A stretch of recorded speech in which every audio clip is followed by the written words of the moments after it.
And I haven't posted it to my stories as many times as I posted to my feed. So like now I just have to just keep doing it, right? Yeah. But I love that whole like get out of your own way, because now when I realized that's what I did, I realized I was thinking about myself. I was thinking about how I felt about it. But I wasn't really thinking about the fact that like there's somebody who probably needs this information and needs to hear this guest and needs this, needs to be around other like-minded creatives who don't even know what's happening because I think I'm posting it too much, but I probably haven't posted it enough to reach that person.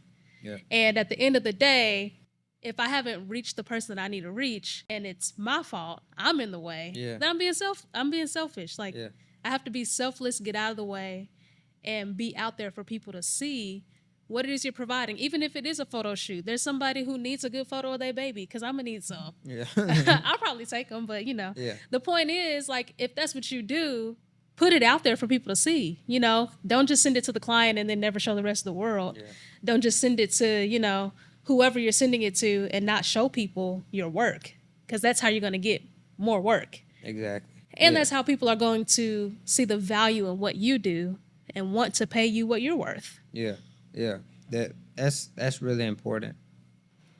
Being able to convey that thing by just being yourself and being selfless.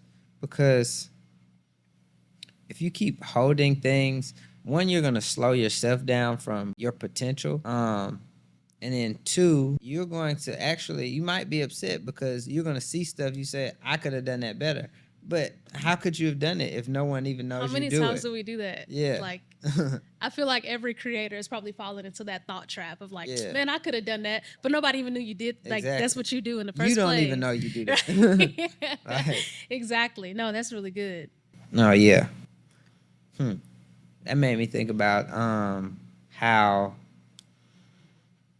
we want but don't put the work in. Mm-hmm. No, it's just a simple concept of faith without works. Facts. Yeah. Facts. Which is like, I love that concept just because a lot of times we talk about faith and doing the work.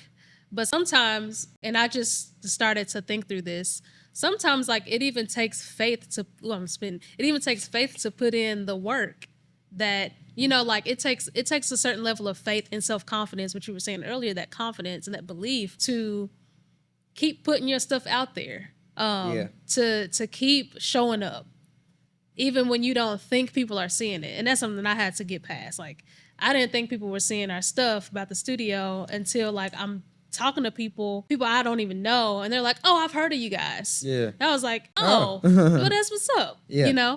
But even just matching your faith with your works, if you have faith to believe in your business, in whatever you do creatively, then that faith should also match how much work you're willing to put in to make it happen. And if you're not showing up, if you're not being visible, then that lets me know where your faith is about it. Yeah. That's a whole other topic. Yeah, it is. It is. Where your confidence is, where your belief is, all of that. Because a lot of that is just mindset too. Yeah, it's all in the subconscious. It's all in the psychologics. It's all in your head. It really is. And then like once you get out of your own way, everything else flows. Man. Especially to be able to market is you truly out of your own way. To brand your business, because I am the billboard of my business. Yeah. I can't take a day off and say, hey, why didn't nobody buy today? Well, did you advertise yourself today? Did you advertise it? Yeah. Yeah. So, and like that lets me know too, like you believe in what you do. Mm-hmm. If when I was starting out, I wasn't that great. And I didn't have a lot of confidence either. Because that great when I wasn't great. I didn't have a lot of confidence. So what did I do? I got better. Mm-hmm. And the better I got, the more likely I was to show it off, right? Yep. I wanted people to see it. But when I look at people who don't do that, who they might even be really good, but it's like, do you believe in what it is you're offering people? Mm-hmm. Because if you believe in it, you wouldn't hide it. It talks about, I don't mean to get like too deep and spiritual, but like even in Matthew, it talks about like, don't hide your light under a bushel. You got a light and you don't want people to see it. You probably don't believe you're really out here shining. Blind. Yeah. You can't see where you're going. You can't see it. And neither can anybody else. But that goes back to that visibility and that marketing, like putting it out there.